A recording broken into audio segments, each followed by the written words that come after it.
بسم الله الرحمن الرحیم. دوستان عزیز، به ادامه درس قبلی خود امروز درس خود آغاز میکنیم از قسمت Parental Controls که بسیار یک موضوع مهم است برای فامیل عزیز.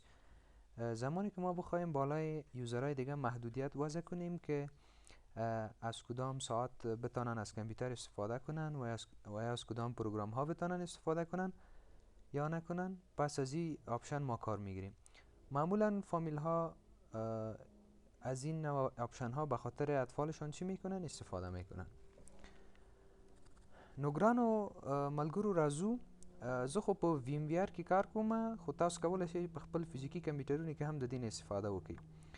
نو زه راځم خپل کمپیوټر ته. په کمپیوټر کې معمولا اډمنسټریټر کولی شي په سټانډرډ یوزر باندې پالیسی وضع کړي، او سټانډرډ یوزر نشي کولی چې په سټانډرډ یوزر باندې دغه پیرنټل کنټرولز کوم آپشن چې دی دا په هغې باندې څه شي کړي؟ وضع کړي. نو تاسو باید یو اډمنسټریټر یوزر ولرئ او بل څه ولرئ؟ سټانډرډ یوزر ولرئ. نو د دې کار د کولو دپاره لومړی موږ او تاسو راځو سټارټ مینیو ته، ورپسې کنټرول پینل. کله چې کنټرول پینل ته راغلو، یوزر اکاونټس اند فیملی سیفټي برخې ته، او په دې ځای کې موږ او تاسو انتخابوو پیرنټل کنټرولز. تاسو وګورئ دلته ما سره دوه یوزره دي، یو خان دی بل علي. خان چې دی دا اډمنسټریټر دی او علي سټانډرډ یوزر دی. یعنی خان کولی شي په علي باندې پیرنټل کنټرول آپشن وضع کړي، اما علي نشي کولی په خان باندې دا کار وکړي.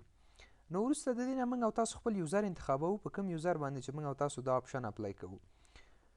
بعد از اینکه یوزر خود انتخاب کردین دوستای عزیز، در اینجا قسمت آف، یعنی فعلا هیچ نوع پالیسی بالای از یوزر وضع نشده، ما این از قسمت آن میسازیم و در اینجا ما 3 آپشنز داریم. آپشن اولی تایم لیمیتس.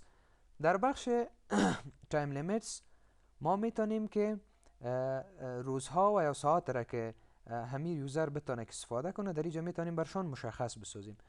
شما ببینید از سند شروع تا ساتردی و همچنان ساعت هم در این جدول است. شما میتونین که هر ساعت را خواسته باشین بلاک کنین و یا الاو یا اجازه بدین. پس بخش دیگه که ما میتونیم در اینجا بالایش محدودیت وضع کنیم گیمز است. گیمز ما میخوایم که امی یوزر ما بخی از گیمز استفاده کردن نتانه، یعنی بازی ها را هیچ استفاده نکنن. بعد از او can Ali play games ما میگیم نو، هیچ مشخص نتانه که از بازی های کامپیوتر استفاده کنه. اگر شما میخواستین که بتانن، پس بالای یس چی کنین؟ کلیک کنین. ما فعلا این را نو میگیریم، یعنی از گیم استفاده کردن نتانه.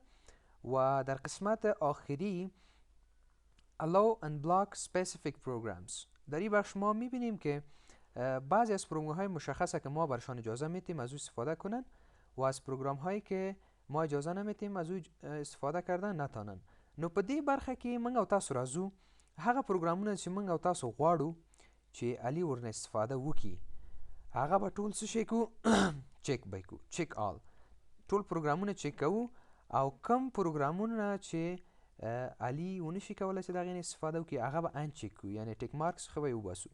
نو موږ او تاسو وایو تاسو کیدای شي ډېر پروګرامونه یې، خو ما سره په دې کمپیوټر کې زه به ورته وایم چې د میډیا پلیر نه د استفاده ونشي کولی، او په همدې شان د ورډ پیډ نه د استفاده ونشي کولی.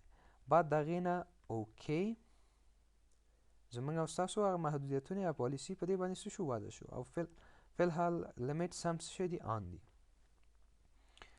نو وروسته د هغې نه اوکې او راځو خپل یوزر ته. اوس باید موږ او تاسو یوزر ته لاګین شو چې آیا دا کار شوی او که نه. نو د سټارټ بټن وروسته لاګ آف.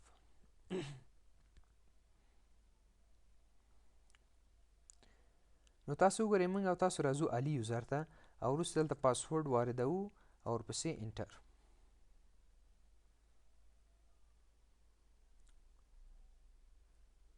ښه ګرانو دوستانو، موږ او تاسو راځو د دې لپاره چې موږ او تاسو وګورو چې آیا دا پالیسي وضع شوې که نه. سرچ ته راځو، یو گیم سرچ کوو. فرض مثال یو گیم موږ او تاسو سره څه شی دی په دې برخه کې؟ سولوټیر. دغه دی.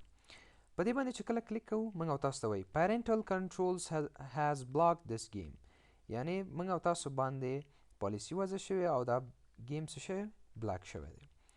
نو موږ او تاسو اجازه نه لرو چې دې نه څه وکړو استفاده وکړو. یا په همدې شکل موږ او تاسو راځو د میډیا پلیر، یعنی یو ویډیو چې کله موږ او تاسو پلی کوو زموږ او تاسو ضرورت څه ته کیږي میډیا پلیر ته. نو په دې برخه کې زه ویډیو نه لرم، خو تاسو کولی شئ په خپلو کمپیوټرونو کې د دې نه ګټه واخلئ. نو ګیمونه مطلق بند دي، موږ او تاسو نشو کولی د هغې نه استفاده وکړو.